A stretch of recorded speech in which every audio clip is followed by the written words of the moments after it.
Revata Vitthal नीलियम complex, owner Singham Shetty शरद। हमारे पास 10 bye 30 के 3 मलगियां किराए पर देना है। वैसे ही बड़ी शॉप के लिए फर्स्ट फ्लोर में 1800 स्क्वायर फीट वाली बड़ी मलगी भी खाली है। हमारा पता है अंबेडकर चौक, भवानीगुड़ा रोड, तेलंगाना बैंक के सामने। संपर्क करें 9441015203। दूसरा नंबर 9640961093। धन्यवाद।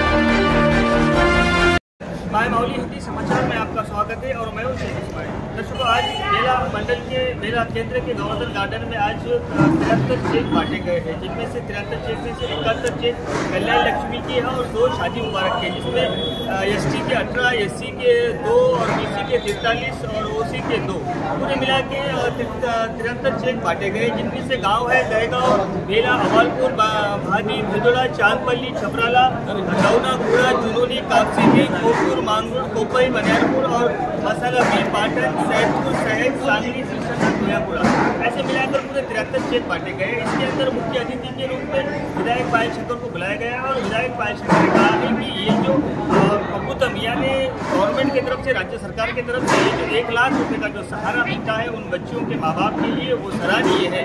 लेकिन इनका जो कार्यकाल है, यानी ये जो इतना टाइम लगा रहे हैं, यानी 6 से 7 महीने होते हैं, ये दुर्भाग्यपूर्ण है। क्योंकि इन माँ बाप को जितने जल्दी पैसे आ जाते हैं या तो 1 महीने के अंतराल में आ जाते हैं, तो वो बहुत ही अच्छा और सराहनीय बात होती है। इसके बारे में हम असेंबली में या तो फिर सीएम रेवंत रेड्डी से भी बात करेंगे, ऐसा विधायक पायल शंकर ने कहा और कहा है कि जो 1 तोला सोने का जो वादा था गवर्नमेंट का, वो जल्द से जल्द पूरा होगा और उसके लिए प्रोसेस चल रहा है, ऐसा कहा है। धन्यवाद।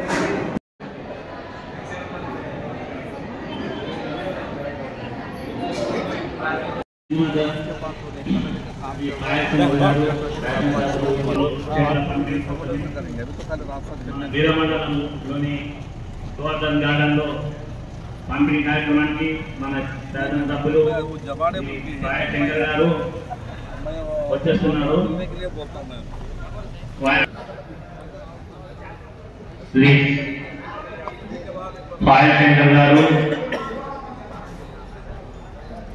कल्याण चेकू, शादी मुबारक चेकू पंपिणी ప్రజలు కడుతున్నటువంటి ట్యాక్సుల ద్వారానే తిరిగి ప్రజలకు ఇచ్చేటటువంటి కార్యక్రమమే ప్రభుత్వం యొక్క కార్యక్రమం. కాబట్టి నాకు మొన్న ఒక ఊరు నుంచి ఒక ఫోన్ వచ్చింది. అలాను చెక్కు దగ్గర రాలేదు. నేను చెప్పిన ఏం పేరు అమ్మా అని అంటే ఫలానా పేరు చెప్పానంటే నేను ఆన్లైన్లో చెక్ చేయించాను. ఆమె చెక్ ఆల్రెడీ బ్యాంకు పోయి తయారుగా పోయింది. 25,000 కింద ఒక 10,000 15,000 ఎంఆర్ఓ సాగుకి ఇవ్వబడుతుంది. ఇంకా అవసరమైతే పాప ఆయన పున్న ఆఫీసర్లకు ఇవ్వబడుతుందని చెప్పిండారు. ఇక నేను 20,000 ఇచ్చిన ఇంకో 10,000 ఏం చెప్పాను, అయితే చెక్ అవుతుందని వాళ్ళని భయపెట్టేటటువంటి ప్రయత్నం. నేను ఎంతగానో అడిగినా అక్క పేరు చెప్తలేదు. ఎవరికి కావాలని లేదు అన్న చివరికి అడగంగా నువ్వు ఊళ్ళకి చెప్పంటే నీకు పేరు చెప్తా అన్నా. నేను ఊళ్ళో పెట్టేవాళ్ళం, చిన్న పనికి పెద్ద పనికి ఏదన్నా దగ్గరికి పోతే మళ్ళీ చెప్తాను నేను ఎంత ఉన్నాయంటే ఆ అక్క పేరు చెప్పిన తర్వాత అతను పిలిపించాను. అరే బాబు, నువ్వు ఫలానా వాళ్ళ దగ్గర 20,000 తీసుకున్నావట. నేను తీసుకోలేదు, నేను గసటి పని చేస్తాను సార్. నేను ఎందుకు తీసుకుంటా సార్ అని అంటే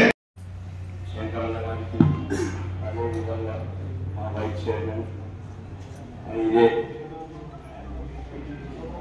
బీటీ గారికి, కార్యకర్తలకు, అన్నదమ్ములకు అందరికీ పేరు పేరున నమస్తే తెలుపుకుంటూ, ప్రభుత్వంకు ఎంత ఇబ్బందులున్నా, మన ఆర్థికంగా ఇబ్బందులలో ఉన్నా అన్న చెప్పినట్టు నెలకు 20,000 కోట్లు ఆదాయం ఉన్నా కానీ జీతాలకు కానీ వీటికి కానీ 7,000 మిత్తు కట్టుకుంటా, పాత బాధ్యతలు కూడా కట్టుకుంటా వస్తే అన్నీ చేసుకుంటా ఈ పథకాలు చేసుకుంటా రావడం జరుగుతుంది. కాబట్టి ఏదో నిన్న కూడా మరి మార్కెట్లలో అన్న జరిగింది. మీకే మీకు ఏదైతే మీ దీనికి వెళ్ళి మాకు కూడా మార్కెట్లలో కూడా మొత్తం ఉండబోతేలు ఉన్నాయి, పైసలు లేవు. కాబట్టి ఇంతకన్నా ముందు ఉన్న మార్కెట్ చైర్మన్ లాగా లేకపోతే పక్కల విలేజ్లో రోడ్లు వస్తుంది దానికి ఉంటుండే అవి కూడా లేకుండా అయిపోయింది. కాబట్టి నువ్వు కూడా మా కేంద్రం నుంచి సోయాబీన్ లోన్లు కూడా కొని ఎక్కువ చెప్పి కేంద్రం మొత్తం కేంద్రమే. కాబట్టి ఇంకా మాకు ఇబ్బందులు ఎక్కువ ఉన్నాయి. కాబట్టి ఇంకా చెప్పించి ముందుకు కొనవాలని ఆశిస్తూ సెలవు తీసుకుంటాం. మేము మార్కెట్ పైసలే అసెంబ్లీలు అడిగినాం. ఆదిలాబాద్ రైతులు కట్టినటువంటి పైసలు అవి హైదరాబాద్కి ఎట్లా పంపుతారు, సిద్దిపేటకి ఎట్లా పోయినాయి, గజ్వేల్కి పోయినాయి, ఆ పైసలు ఎట్లా పోయినాయి అసెంబ్లీలో నేనే మొట్టమొదటిసారి మొన్న అడిగినాను. మా పైసలు మాకు కావాలా, మా రైతులకు రోడ్లు వేసుకోవాలా, మేము ఊళ్ళకి చేన్లకు పోవాలంటే రోడ్లు లేక ఇబ్బందులలో మా రైతులు కట్టినటువంటి కోట్ల రూపాయల ట్యాక్స్ మళ్ళీ ఏదో దిక్కులేని వాళ్ళకి పోలేదు. కేసీఆర్ నిలబడ్డ గజ్వేల్ పోయినాయి, కేటీఆర్ నిలబడ్డటువంటి సిరిసిల్లకు పోయినాయి, హరీష్ రావు నిలబడ్డటువంటి సిద్దిపేట. 3 మార్కెట్ కమిటీలకు ఆదిలాబాద్ నుంచే పైసలు పోయింది. నేను అడిగిన అందుకే ఆ పైసలు మా మార్కెట్లకి రావాలా, మా రైతులకే రావాలా, ఆ పైసలు మనకు వస్తే మన ఊళ్ళకి వెళ్ళి కనీసం చేళ్లకి ఏదో రోడ్లో ఇంట్లో ఏదన్నా వేసుకోవచ్చు అని చెప్పిన. నేను మొన్న కూడా సోయాబీన్ ఇప్పటి వరకు ఇచ్చినటువంటి ఈ కోటా తగ్గింది అని అంటే నేను ఇమీడియట్ గా సంబంధిత సెక్రటరీలకు మాట్లాడి మళ్ళా మొన్న రాష్ట్రానికి కావాలంటే 30,000 క్వింటాలు ఇమీడియట్ గా ఆర్డర్ ఇప్పించిన. నేను గవర్నమెంట్ కూడా చెప్పిన ఆదిలాబాద్ జిల్లాలో ఉన్నటువంటి సోయాబీన్ అంతా కూడా మొత్తం ఖచ్చితంగా కొనాలని చెప్పిన. ఇప్పటికీ దాదాపు 70-80% అయిపోయింది. ఆ 20% కూడా తప్పకుండా నేను ఇంకేమైనా ఇబ్బందులు ఉంటే నేను నా వంతు పూర్తి ప్రయత్నం చేస్తా. నేను ఈ సందర్భంగా ఒకటే విషయం చెప్తాను. మార్కెట్ కమిటీ చైర్మన్ అయినటువంటి మీకు డైరెక్టర్లు కానీ వైస్ చైర్మన్ కానీ గత ఏదైనా రేపు స్థానిక సంస్థలు ఎన్నికలు కూడా వస్తాయి.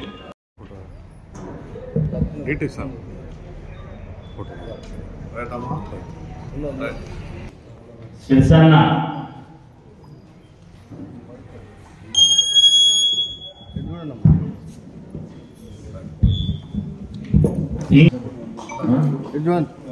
పెగ్గుల అంజన జునుని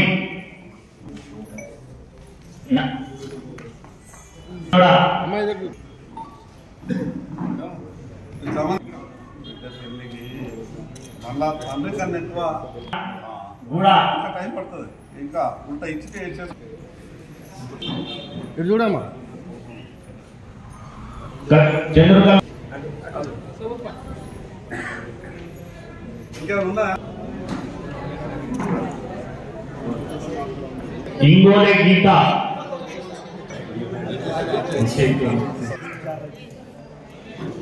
కాప్సిపి భీమాయ్ కుమ్రే అనిత కోరుతున్నాము. మరియు వైస్ చైర్మన్ గారు మన గౌరవ శాసనసభ్యులు శ్రీ వైఎస్ శంకర్ గారికి స్వాగతం. అదేవిధంగా ఈ ప్రోగ్రాంకు మన కాంగ్రెస్ సర్పంచ్ బీజేపీ ఎంపీటీసీలు కూడా బీజేపీ, కాంగ్రెస్, టీఆర్ఎస్ రకరకాల పార్టీలో ఉంటారు. ఏది ఏమన్నా అల్టిమేట్ గా చివరిగా నేను చెప్పేది మాత్రం ఒకటి, నా పూర్తి సహకారం గ్రామాలకు, నాయకులకు అందరికీ నేను మనస్ఫూర్తిగా సహకారం. రాజకీయాలు అనేది కేవలం ఎన్నికల మట్టుకే రాజకీయాలు, కానీ నలుగురు కలిస్తేనే ఒక మంచి పని జరుగుతుంది. నేను గ్రామాల అభివృద్ధి కొరకు నేను మనస్ఫూర్తిగా నేను ఎప్పుడు కూడా సహకారం చేస్తాను. ఇది నాయకునిగా ప్రతి ఒక్కరు కూడా మనం అలవర్చుకోవాలి. ఆ రకమైనటువంటి ఆలోచన ఉన్నప్పుడే మంచి జరిగేటటువంటి ప్రజలకు మంచి జరిగేటటువంటి అవకాశం ఉంటుంది. మీకు సంబంధించినటువంటి సమస్య ఉదాహరణ కొన్ని విషయాలు చెప్తాను. మీకు ఏదో సమస్య ఉంటుంది, ప్రభుత్వం ఉన్నప్పటికీ ఆ సమస్యలు మీరు అక్కడికి వరకు తీసుకెళ్ళలేరు, మీకు అవకాశం రాదు. ఇప్పుడు నా దగ్గర ఎందరో మంది పనులు చేసుకున్నాం, లేదో బిల్లులు ఉన్నాయని, ఇబ్బందులు ఉన్నాయని, బాకీల పాలైనామని, వడ్డీలు కట్టుకోలేని పరిస్థితులు ఉన్నామని, చేళ్లు తప్పేదని వస్తే నేను మిగతా పార్టీకి సంబంధించినటువంటి నాయకులు నాకు మద్దతు భవిష్యత్తులో అధికారులకు విజ్ఞప్తి చేస్తున్నా, ఎవరైనా ఇమీడియట్ గా అప్లై చేసుకుని అంటే మీ సేవ నుంచి ఎంఆర్ఓ లాగిన్కి వచ్చిన తర్వాత ఎంక్వైరీ పేరు మీద మనం ఎక్కువ ఆలస్యం చేయదు. గ్రామాలకు వెళ్ళి ఇమీడియట్ గా ఎంక్వైరీ చేసి మన తొందరనే ఆర్డీఓ లాగిన్ లోకి తొందరనే పంపాలా. ఆర్డీఓ లాగిన్ నుంచి సంబంధిత బ్యాంకులకు వెళ్ళిన తర్వాత నేనైతే ఎక్కడ కూడా నా దగ్గరకు వస్తే 5 నిమిషాలల్లా నేను సంతకాలు పెట్టి పంపిస్తున్నా. నేను ఎక్కడుంటే అక్కడ నేను ఫైల్ కూడా తెప్పిస్తున్నా, నేను రోడ్డు మీద కూడా వెళ్ళి సంతకాలు పెడుతున్నా. ఎందుకంటే వాళ్ళకు ఉన్నటువంటి బాధని మనం అర్థం చేసుకొని ప్రజలు ఇచ్చినటువంటి అవకాశం ద్వారానే అధికారులు కానీ నేను కానీ మనం అంతా కూడా కుర్చీలలో కూర్చున్నాం. ఈరోజు అధికారులకు జీతాలు ఇచ్చినా మేము కుర్చీలలో కూర్చున్నా ఇది ప్రజలు ఇచ్చినటువంటి అవకాశం కాబట్టి ప్రజలకు ఎక్కడ ఎటువంటి ఇబ్బందులు కాకుండా చూడాల్సినటువంటి బాధ్యత మన అందరి మీద ఉంది. మా అక్కలు అనుకోవచ్చు, ఒక చెక్కే ఇస్తారా, మాకు ఏమన్నా తులం బంగారం ఇస్తామన్నది ఇస్తున్నాను ఉన్నది మనసులలో ఉన్నదా? తులం బంగారం ఇంకా టైం ఉంది. నేను మొన్ననే అసెంబ్లీలో కూడా అడిగిన, మా అక్కలంతా కూడా బంగారం ఏమైనా కావాలని అనుకోరు, గవర్నమెంట్ కూడా పాపం ఇవ్వాలని ఉన్నది, మన ముఖ్యమంత్రి గారు కూడా పాపం తులం బంగారం పెట్టాలని ఉన్నది.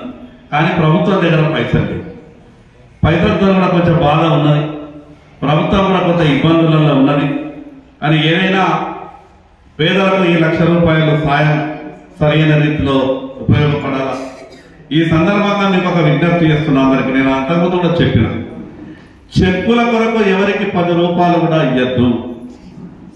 కాగితాలు మంచిగా లేవని, వయసు తక్కువ ఉన్నదని 20,000 30,000 ఇస్తే కానీ నీ చెక్కు పాస్ కాదని ఎవరైనా అంటే నాకు ఫోన్ చేయండి. కానీ ₹10 ఎవరికి దీంట్లోకి వెళ్ళి చెక్కు ఇప్పించడానికి కానీ లేదా ఇంకేదైనా ప్రాసెస్ చేయడానికి కానీ చెక్కుల పంపిణీ సందర్భంగా వేదికను అలంకరించినటువంటి అధికారులకు, చైర్మన్ అశ్వథ్ రెడ్డి గారికి, వైస్ చైర్మన్ డైరెక్టర్లకు, భారతీయ నాయకులకు, కార్యకర్తలకు, కాంగ్రెస్ పార్టీ నాయకులకు, కార్యకర్తలకు, చెక్కులు తీసుకోవడానికి వచ్చినటువంటి మా అక్కలకు, చెల్లెళ్లకు, అందరికీ, పత్రికా మిత్రులకు పేరు పేరున నా యొక్క నమస్కారం. కళ్యాణ లక్ష్మి చెక్కులు పెళ్ళైన తర్వాత ఒక 6 నెలలు పడుతుందా, 5-6 నెలలకు చెక్కులు అనేవారికి కొంత ఇబ్బంది అనిపిస్తుంది. ఆడపిల్లల పెళ్లి చేయాలంటే ఆ యొక్క ఆడపిల్లని కన్నటువంటి తల్లిదండ్రుల బాధ ఏ రకంగా ఉంటుందో, ఎన్ని ఇబ్బందులు ఎదుర్కొంటారో. ఒక పక్క పెళ్లి చేస్తున్నామన్న సంతోషం ఉంటే మరో పక్క చేసినటువంటి అప్పును ఎట్లా తీర్చాలా, అప్పును తీర్చలేక, వడ్డీలు కట్టలేక అనేకమైనటువంటి ఇబ్బందులు పడుతున్నాం.